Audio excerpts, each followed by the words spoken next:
His lawyers say there is DNA from an unidentified man under the victim's fingernails. What does that filing actually ask for? What does unknown DNA prove and not prove? And how do post-conviction challenges like this one actually work? Alex Murdaugh is serving life. The conviction stands. But this is the kind of evidentiary fight that occasionally reopens cases, and understanding why requires understanding what DNA cannot tell you. On July 31, 2026, defense attorneys for Alex Murdaugh filed a motion seeking access to a reported partial male DNA profile recovered from beneath Maggie Murdaugh's fingernails. Murdaugh was convicted of double murder in 2023, and that conviction stands. The fingernail sample, logged as SLED item 70, contains an incomplete genetic signature that does not match him. His legal team contends this material was never fully evaluated or properly presented to the jury. This claim remains an assertion by the defense, not a finding by the court. Securing access to this sample is not the same as identifying a new suspect.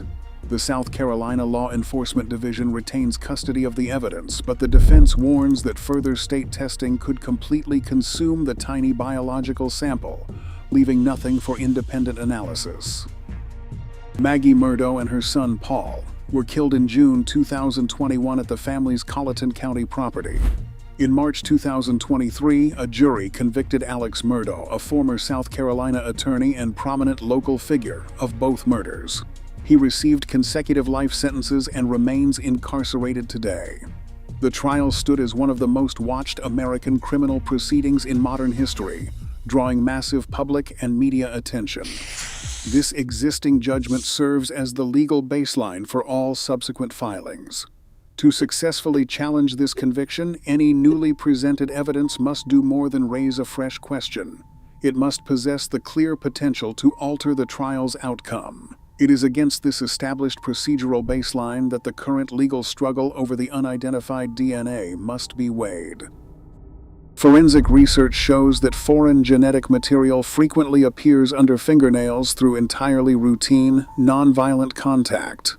Biological material can settle in this semi-protected subungual space via transfer, contamination, or ordinary daily touch, without any crime having occurred.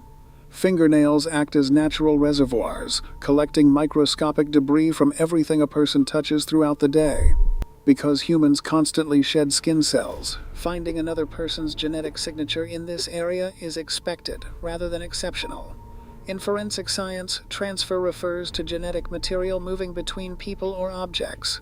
This can happen directly through primary contact, indirectly through an intermediate surface in secondary transfer, or across multiple steps in tertiary transfer.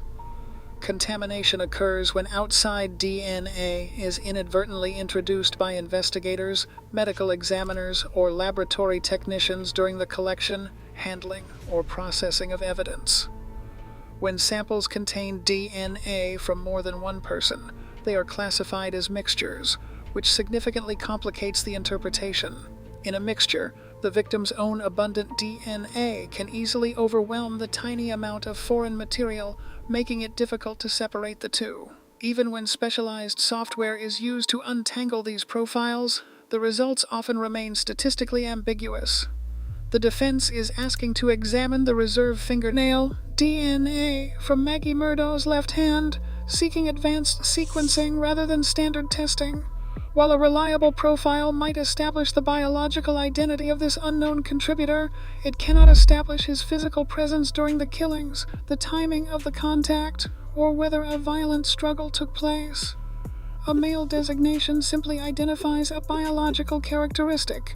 It does not reveal the actual identity of a particular man. In addition, interpretation is limited by the physical state of the evidence.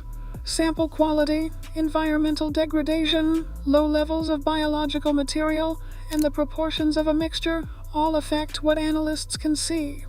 DNA also lacks a biological clock. It cannot date when it was deposited, An advanced database search or a forensic genetic genealogy lead could eventually assist in identifying the male contributor, but it would not reconstruct how the material arrived. Independent laboratory scientists note as a general forensic principle that finding DNA under a nail is not automatic proof of an assault. Specific conclusions require validated testing and documented context to separate a benign daily contact from a crime.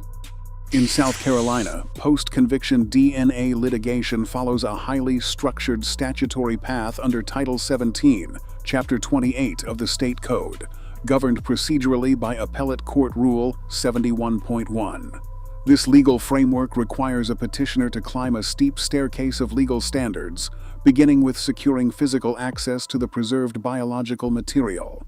Once access is granted, the defense must secure scientifically valid testing that yields an interpretable genetic profile. The most difficult step is proving materiality. In South Carolina law, materiality is defined as a reasonable probability that the jury would have delivered a different, more favorable verdict had this DNA evidence been presented at the trial. Merely raising an interesting question or showing an unresolved inconsistency falls short of this legal requirement.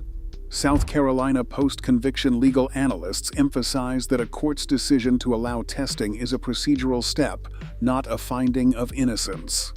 Even if testing occurs and successfully identifies a third-party genetic profile, a new trial is not automatically granted. According to these local legal experts, the presiding judge must evaluate the entire trial record, scrutinizing the chain of custody, sample integrity, testing quality, admissibility, relevance, and the overall reliability of the results.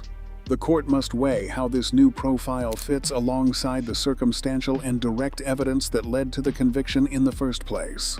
Historically, the vast majority of post-conviction DNA motions in South Carolina are denied.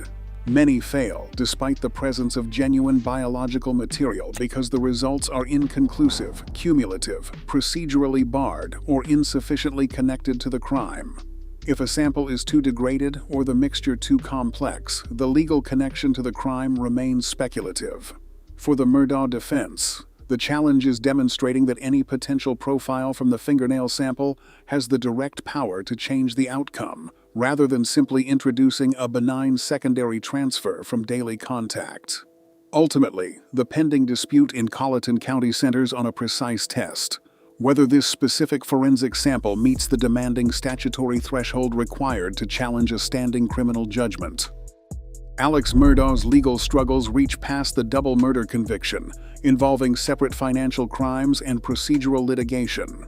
Because his trial generated an unusually vast public record of transcripts, exhibits, and media coverage, a global network of commentators continually reassesses every detail. This intense visibility often skews public perception, framing every procedural motion as a potential breakthrough. Yet, in the courtroom, strict distinctions remain. A defense filing is not a judicial ruling, a ruling is not a verified test result, and a test result is not automatically admissible evidence.